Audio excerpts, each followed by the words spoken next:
Hello everyone. How are you? Hope you all are doing well, and I hope you and your families are okay. Now, this is something that I have been thinking about for some time, and I have even spoken to my friends and family and even my co-workers at work.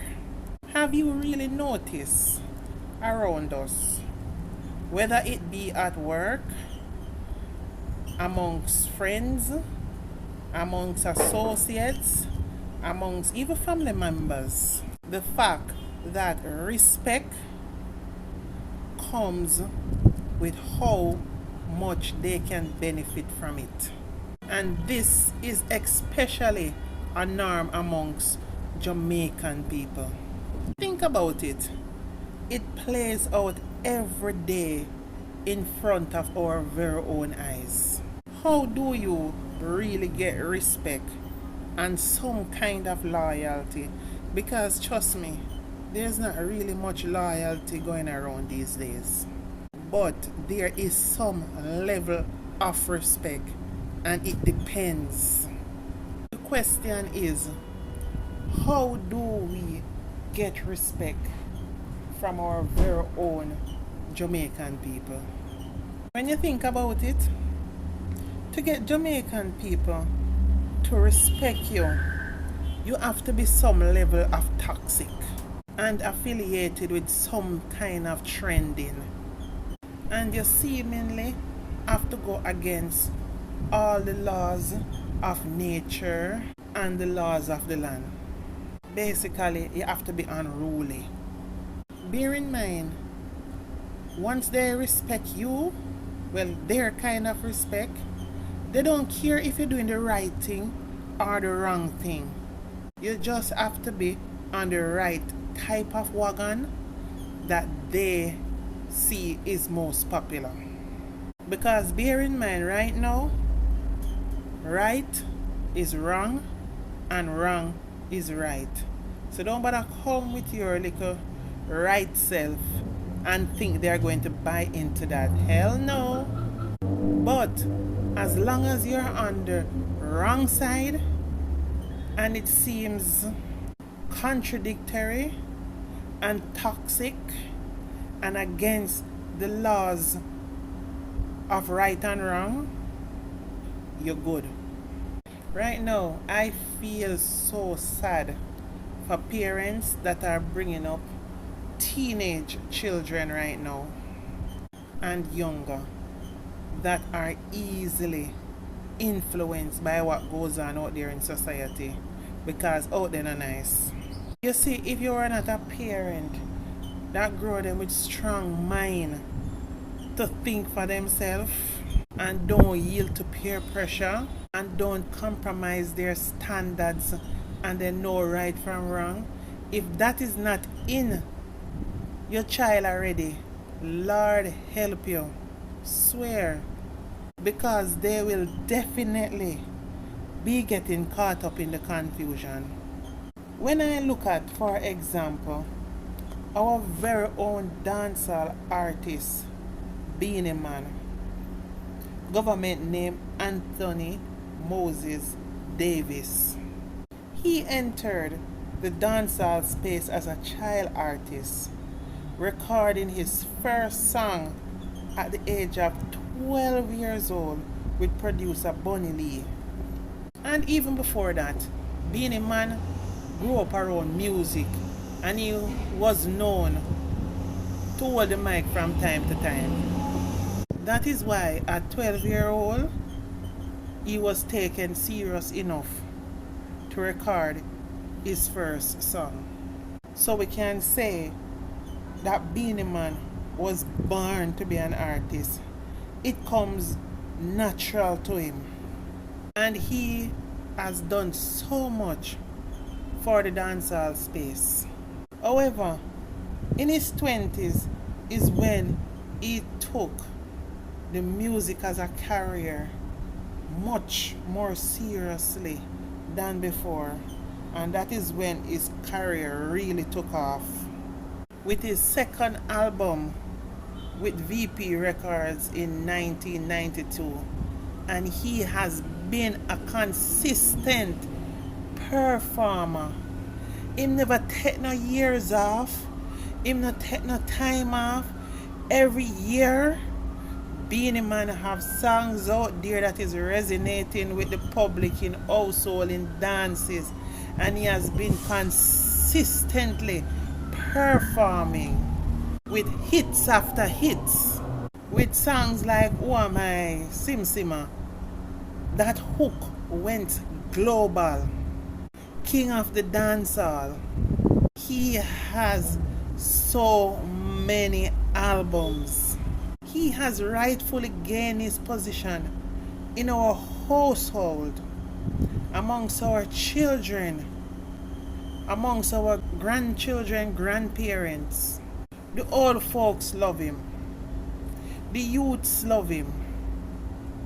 The regular age group like myself, we just love him. His songs can be played on any occasions. He is loved and appreciated globally by all ethnicity. And all over the world, people sing his praises. Yet, typical Jamaican, yes, our own people, Jamaicans, don't show him the love and the support he deserves. Don't get me wrong, you know. I didn't say all Jamaicans, you know. But sometimes the louder ones, the ones who should know better. But on a whole, too much of them is not giving the respect to Beenie-Man that he deserves. Are you saying because he's not toxic enough? Yep. Jamaican people mostly have a hunger for negativism, and that is what is trending, and toxicity. So if he's not a part of the toxic in crowd, you know, get that respect there. That's how it looks to me. So he would be looked at as not being a part of the social norms, the same social norms that are having a negative impact on the society and the next generation. The generation that accepts anything as long as it is trending, it is go, green flag. You want to see better joke? If whatever trending, no matter how toxic it is, no matter how negative it is, no matter how lawless it is, as long as whoever is in control of that have money, it's all fruits ripe and it's green flag to go. Everyone is on it and want to be a part of it. One bag of dick riders. Right then and there, no matter how good you ever were, they will totally sell you out and throw you under the bus. That's Jamaicans for you. No, I'm not saying, you know, that Beenie-Man has had a perfect stint in dancehall, you know. Yes, his name was associated with the legendary dancer Bogle, but even though the streets said many twists to the incident in saying it's alleged, there was never any facts of evidence for him to even go to court or being arrested. Beenie-Man never have no phone that him can use to snitch on himself. But of course, there were rumors that Beenie-Man had a hand in it. There was never any evidence to that, because these people in the dancehall space is so mixed up. It can come from any end. And the thing, because my Beenie-Man might have had a twist towards the end, it might just be coincidental that how Beenie-Man name get caught up. But he was always in controversy, the dancer. So, to the end of it, there was no real concrete evidence of how Bogle lose his life. You know what is funny about life in Jamaica? Who know, and it's not everything make the news. I remember, I don't remember if it's a year before Bogle passed or a few months before Bogle passed. Bogle was involved with a girl from uptown. Maybe he had many women, but this one I knew. So generally when you come from certain areas, you try and find girls who live in that area, and this girl live proper uptown. So basically Bogle did mostly stay at our house. I guess we could say he's hiding out from whatever, but somehow someone knew where he was staying. And I remember in nice uptown, I heard so many shots firing. I wonder what the hell happened.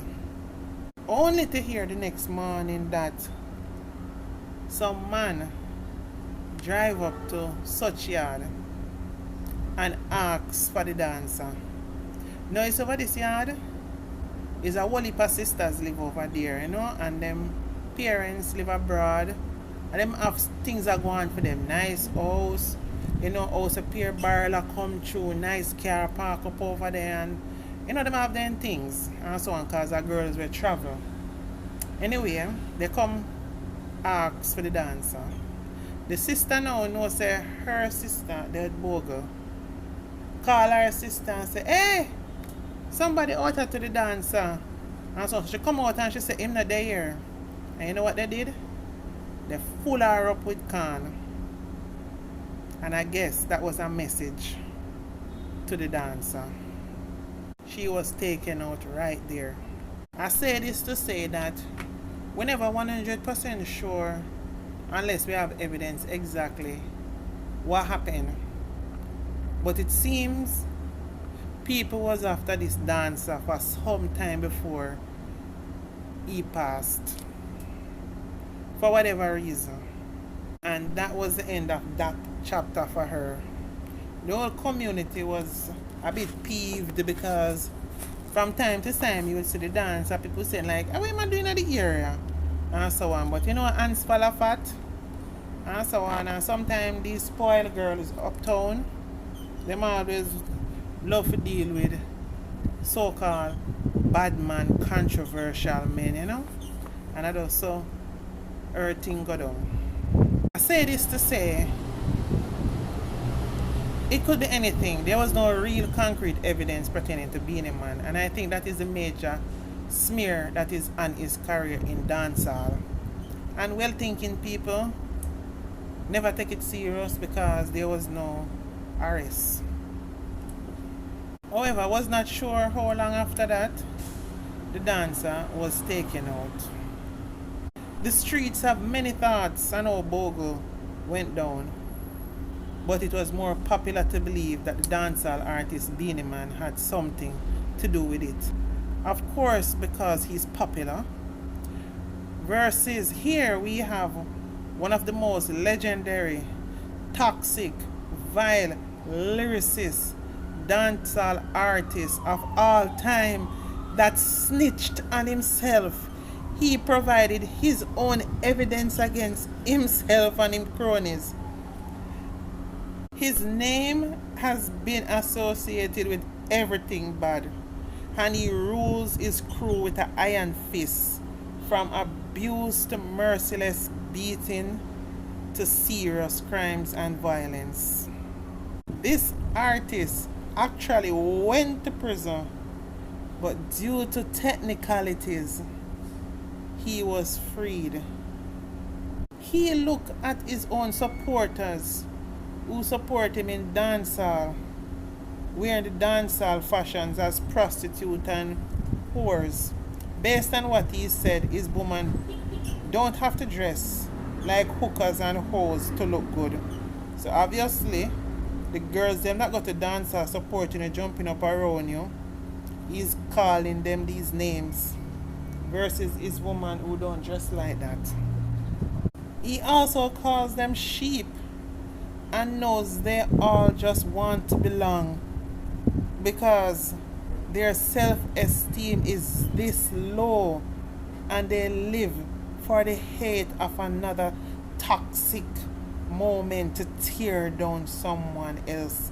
He called them sheep. As long as the shepherd lead, they will follow. Yet he is hailed as a god, and if he say blah blah blah, it is the best thing ever said.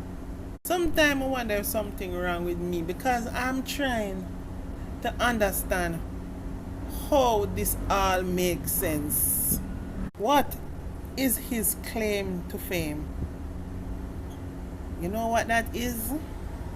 Based on toxic mindset, he defeated the justice system and won.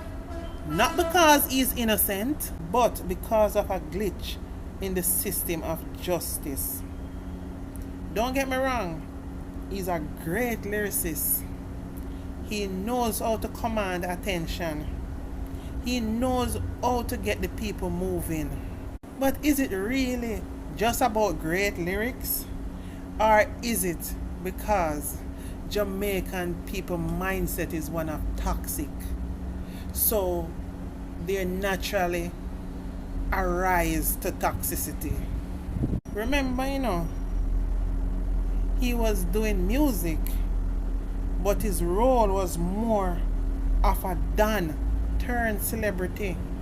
See, him lead all of them to bleaching, and then get rich off of all of them, and then turn around now and tell him stop bleach because him rich.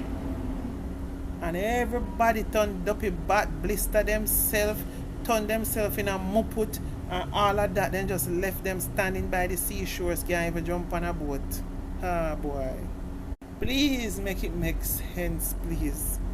The reality is, anyone that defiles the rules and regulation of authority in this country is respected.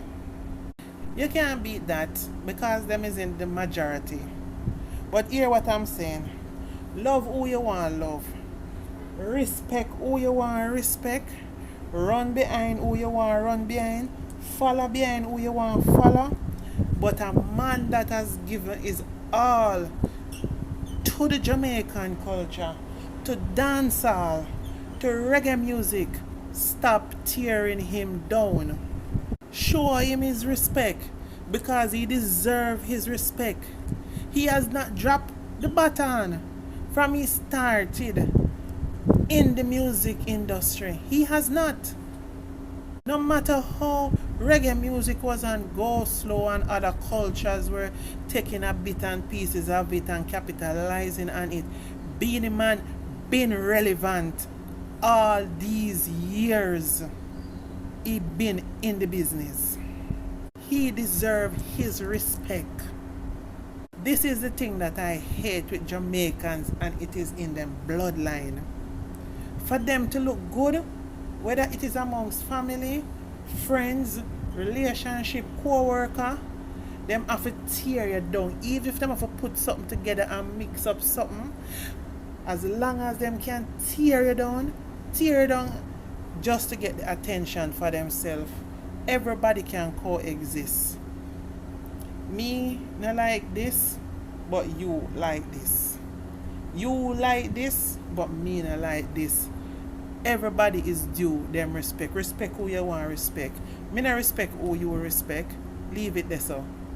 The tearing down and people mouth is vile.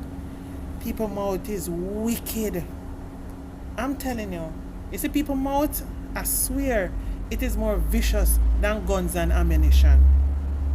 I am so happy when I see other countries, other territories giving Beenie-Man his recognition, his plaques, his trophy for being who he is. Forever the girls them sugar. Whether our grandma, whether our mommy, whether our daughter, you all are with sugar forever and ever, amen. No salt, you with sugar. The girls them sugar for life. And I just want to say to dancehall artist Beenie-Man, we appreciate you, and We not blind. We don't need nobody to tell you to see where we not see.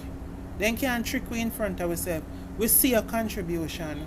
There are some of us out here that have seen your contribution and respect it and appreciate it. And don't watch the noise in the Jamaica market. Globally, you are recognized. And don't ever let them draw you out to make you think any less of yourself. You are an icon. You are the king of dancehall.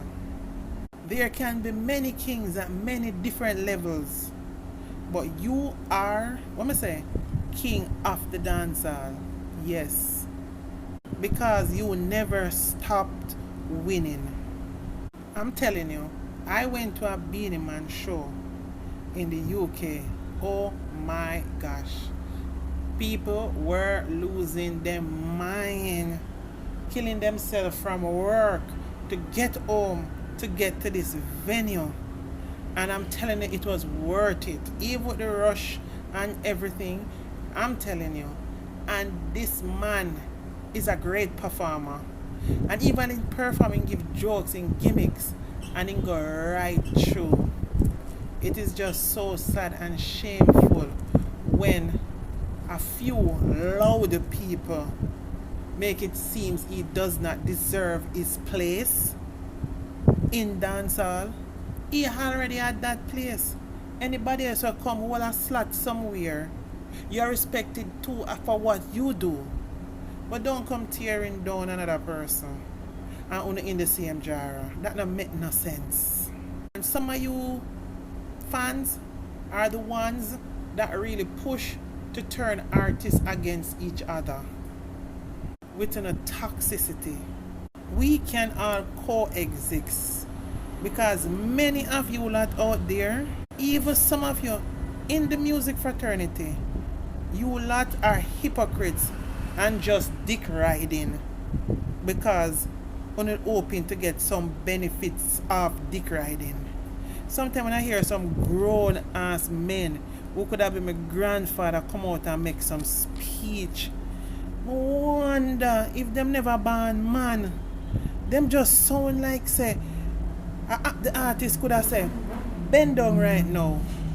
You get what I say? I tell you, I don't even want to be too explicit, but I'm telling him, can tell them turn over, and them do the way out there are dick riding. I swear it is so sickening. All to be a part of what is trending, which is just a toxic group of people that is not going anywhere anytime soon. Big up yourself, Beenie-Man. You have always been consistent. They can't take that from you. You have a great stage presence. You know how to perform. You know how to take over a stage. You know how to come into people's home without them have to put up any barriers.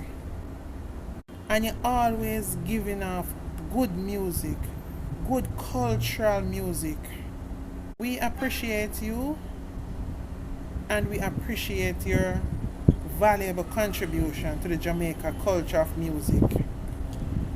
Congratulations on all your achievements worldwide. You sure deserve it. Anyway guys, please remember to like, comment, and subscribe to my platform, please. Love you all. Bye for now.